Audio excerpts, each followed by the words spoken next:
Welcome Trinidad and Tobago to our News 4 report, a product of the Government Information Services Limited and the Ministry of Communications. I'm Nicola Barito. Let's take a look at the headlines.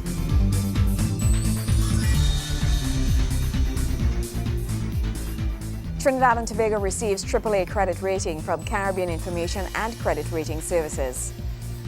Residents of Central Trinidad now have access to an improved fuel service station.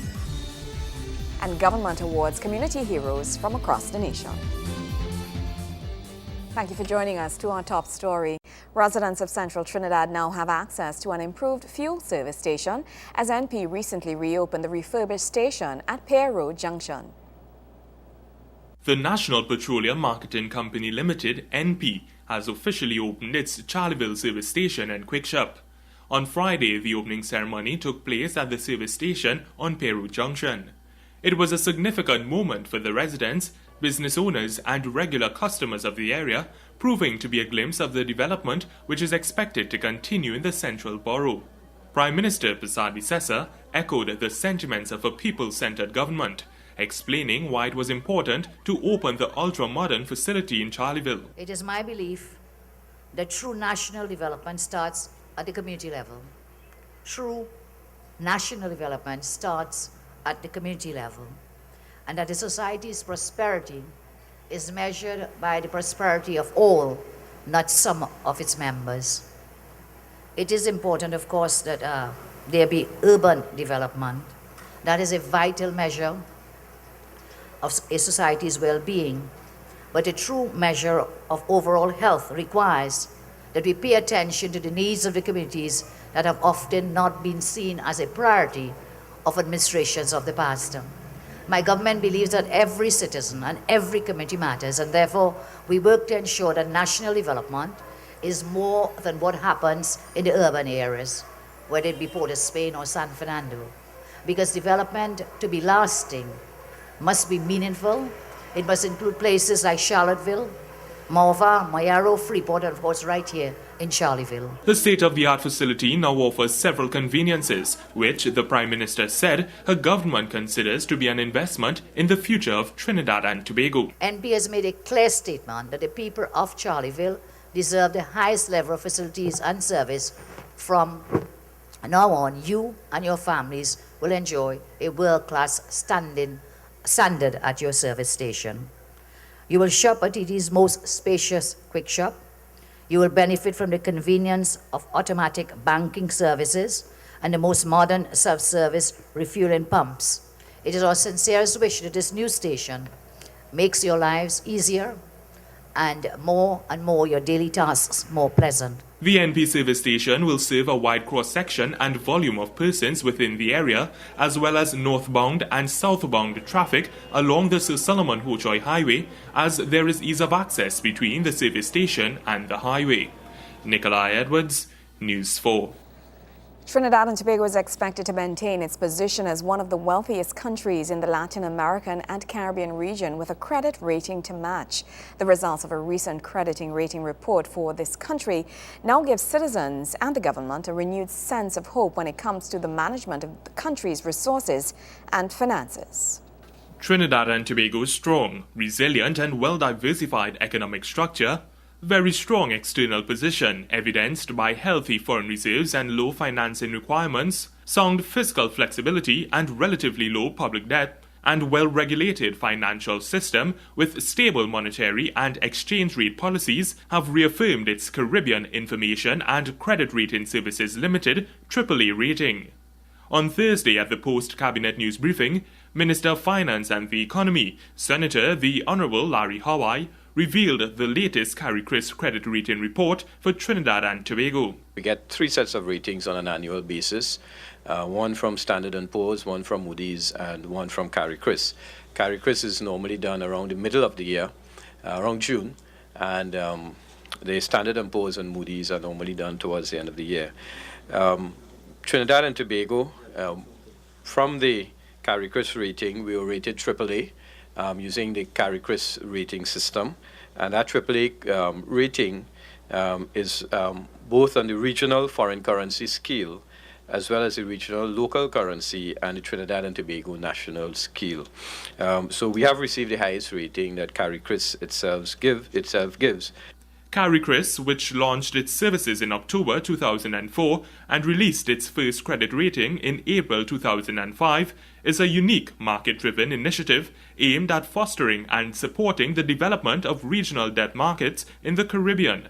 In 2007, Trinidad and Tobago was assigned an initial rating of AAA by the Rating Committee and has been able to maintain this ever since. The CARICRIS also identified that Trinidad and Tobago's economic base is supported by a well-educated labor force, good transportation and communication links, which underpins a vibrant energy sector, a strong presence in manufacturing within the region, and a growing financial services industry. I would point to the fact that both Scotia and Royal Bank have already made the decision to locate their back office processing for the region in Trinidad and Tobago, and it's our intention to continue to grow that initiative. The credit rating report noted the weakness in the rating drivers, which were the high and increasing non-energy fiscal deficit and the heightened crime and increasing perception of corruption, which CARICRIS cites as being the main social issues facing the country. The rating sensitivity factors included significant increase in the fiscal deficit, a sustained decline in commodity prices, and substantial increases in government debt. However, Minister Hawai revealed some positive data about the country's economic position. Trinidad and Tobago has the largest GDP in the English-speaking Caribbean and is one of the wealthiest countries in Latin America and the Caribbean, with a GDP per capita in the region of US $18,000 per annum.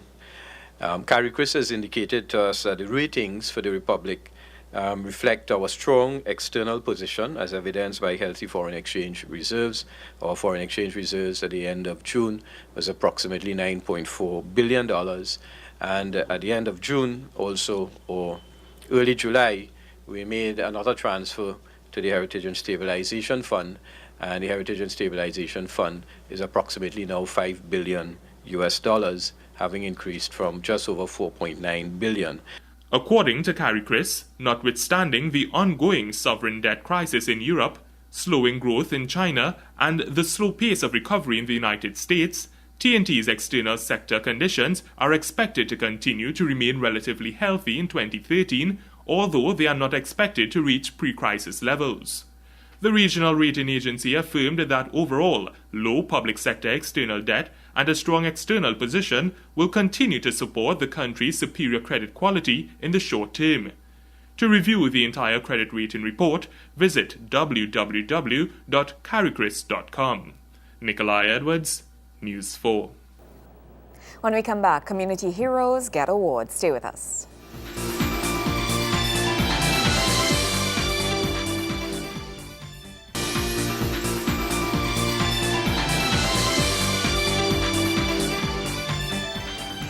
The Ministry of Community Development will provide community heroes with grants to continue their community work.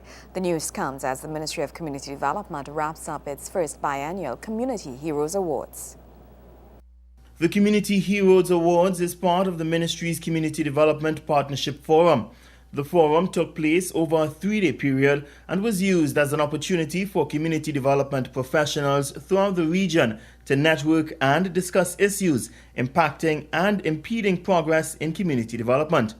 Acting Permanent Secretary in the Ministry of Community Development, Donna Faraz, explains some of the issues which were discussed at the forum. Governance arrangements among the political, administrative, and the community groups and other NGOs in the community sector, the need for greater involvement by the local communities in the centralization of services, the need for communities to be more aware of the external socio-economic issues and to understand the implications for national and community life, and the seemingly impossible task of breaking the cycle and spirit of poverty. Minister of Community Development, the Honorable Winston Peters, says the discussions will now be morphed into action as it will be compiled into a report which will form part of his ministry's strategic plan. These recommendations will also provide critical input for my ministry's review of our strategic plan. Given that we are at the midpoint of this implementation. My ministry will review our strategies, programs, and projects to be aligned as far as possible to the results of your deliberations over the last 2 days. The final day of the forum saw persons who are considered heroes in their community honored by the ministry. Minister Peters says these persons are the true heroes of the nation. These citizens personify volunteerism. And volunteerism, ladies and gentlemen, it is at the heart of sustainable community development.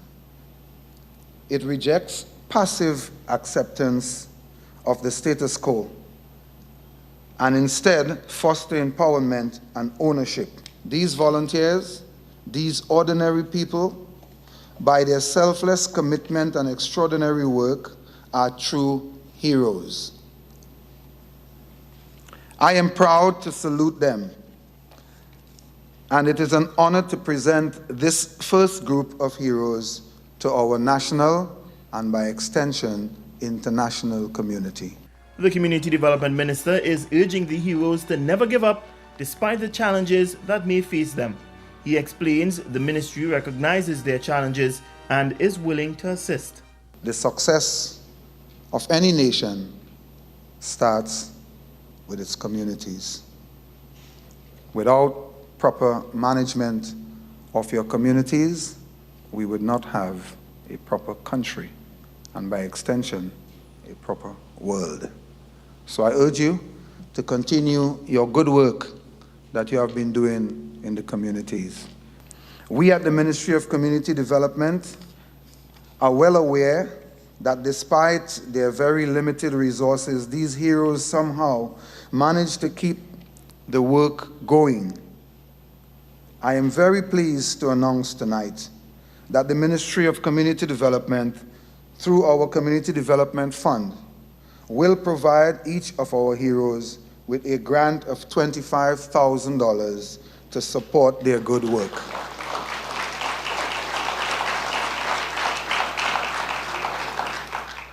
And no awards ceremony is complete without performances. Musical group The Alternative Quartet provided entertainment to the night's proceedings.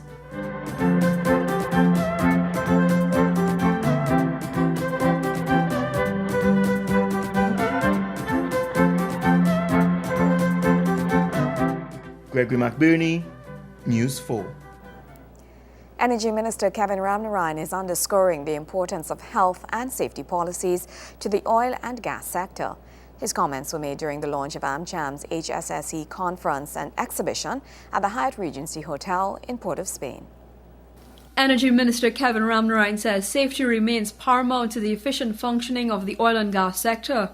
This, as reports indicates, a growth in the national economy by 1.7%, with the energy industry experiencing a 0.5% growth. Speaking at the annual AmCham Health and Safety Conference, the minister described changes happening in the industry as undergoing a revitalization. There have also been a number of very important seismic programs, such as the BP Ocean Bottom Cable Seismic Program, which I can describe as highly encouraging. Ladies and gentlemen, the upstream sector is going through a renaissance on land, in shallow water, in deep water, and in deeper horizons on both land and offshore. The economic growth and prosperity that we enjoy today as a country are therefore underpinned by our energy sector, and our energy sector is underpinned by safety. However, the minister notes that critical to this regeneration is a maintenance of safety, especially at the exploration stage, both on land and offshore. One accident, ladies and gentlemen, at a facility at Point Fortin or Point Lisas can knock out significant components of our GDP, and that, of course, will have major repercussions for our people. This is why we take safety so seriously. Our policy initiatives and policy interventions have been successful and will result in increased oil and gas exploration activities in our energy sector, particularly in our deep water provinces. However, deep water activity has introduced a new level of sophistication and complexity into our energy sector, which means that we must take our HSSE game to a new level. And while major oil and gas giant BP has the April 2010 Deepwater Horizon oil spill etched in the memory of the world, its business here in Trinidad and Tobago has given assurances to the Energy Ministry that it has put in place its precautionary measures. Minister Ramnarine says the Energy Ministry is also doing its part to ensure safety at the national level. It is our objective, ladies and gentlemen, to ensure that HSSE practices and policies pervade the industry. All HSSE standards must be in keeping with international norms and must match or exceed standards established in the relevant HSSE conventions to which Trinidad and Tobago is a signatory, such as the Oil Spill Protocol of the Cartagena Convention and the International Oil Pollution Compensation Fund. The government is also a signatory to both the UNFCCC and the Kyoto Protocols. In support of our obligations to these international arrangements, we are committed to the development of climate change policy. And there are also working committees around renewable energy and carbon reduction strategies at the Ministry of Energy. Policies aimed at sustaining this change is said to also involve safeguarding our environment from greenhouse gases. As Minister Ramnarine says, it's part of reducing this country's carbon footprint.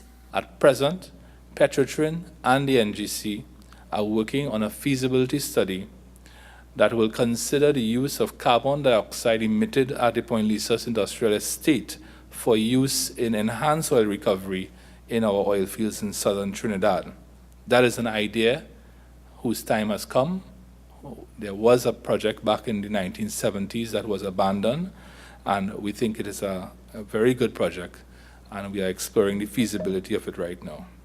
Ensuring that matters of health and safety are given the priority across the industry, Minister Ramnarine says responsibility lies between the regulator and the industry. Kimberly Calawan, News 4. When we come back, Soca Warriors Gold Cup run ends. Stay with us.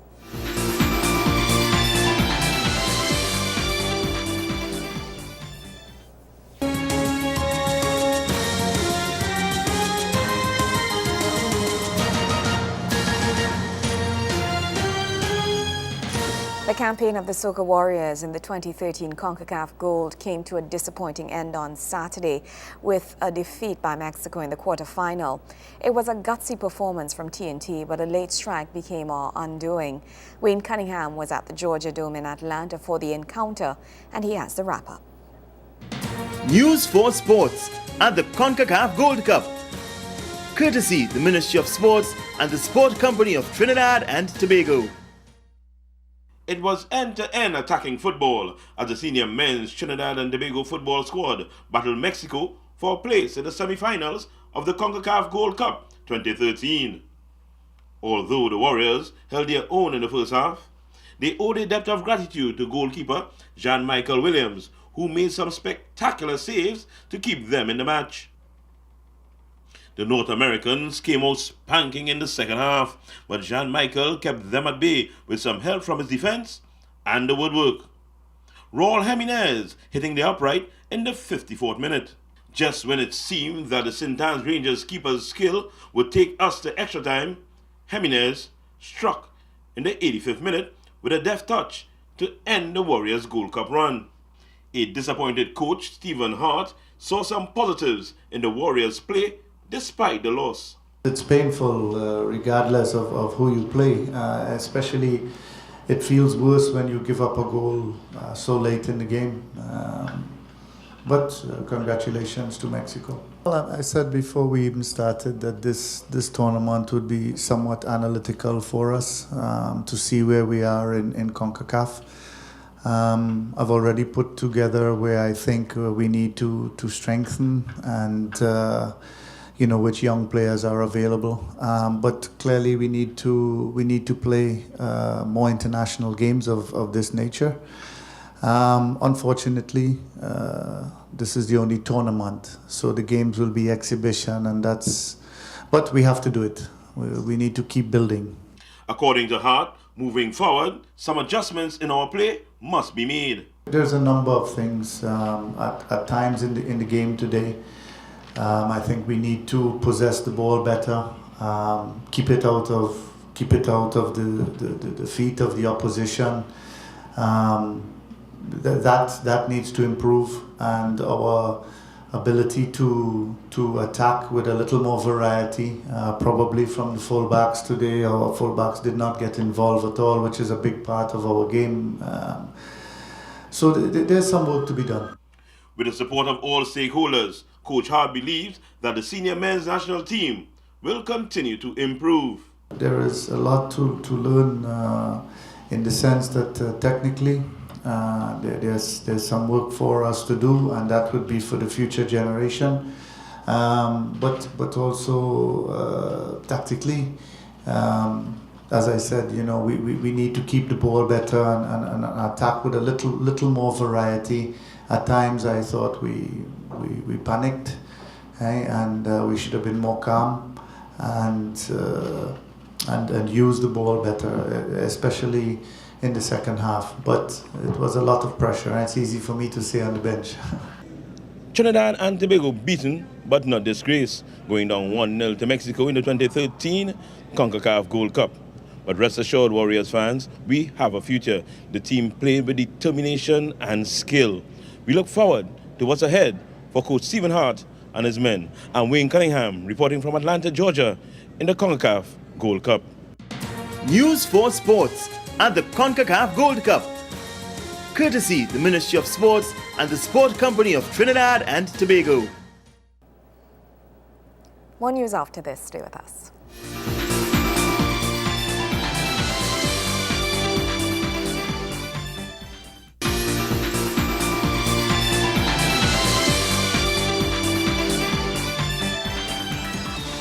The community of Talparo, located in East Trinidad, now has a new beam of light shining down on it thanks to the Ministry of Public Utilities and the Trinidad and Tobago Electricity Commission. The latest development will contribute to the opportunities there are for sporting events and exercise in the area. As the nation's sole transmission and distribution utility, the Trinidad and Tobago Electricity Commission has dutifully gone beyond the essential of providing a safe, reliable, high-quality electricity supply to the homes of citizens, to providing a supply that will benefit the wider community. Since families and communities are the building blocks to a first-class society, as part of its mandate to enhance the quality of life for all citizens, TNTEC has taken developing communities and our nation's youth. And so over the past few years, the Commission has placed heavy focus on illuminating recreation grounds, courts, parks, and other public spaces.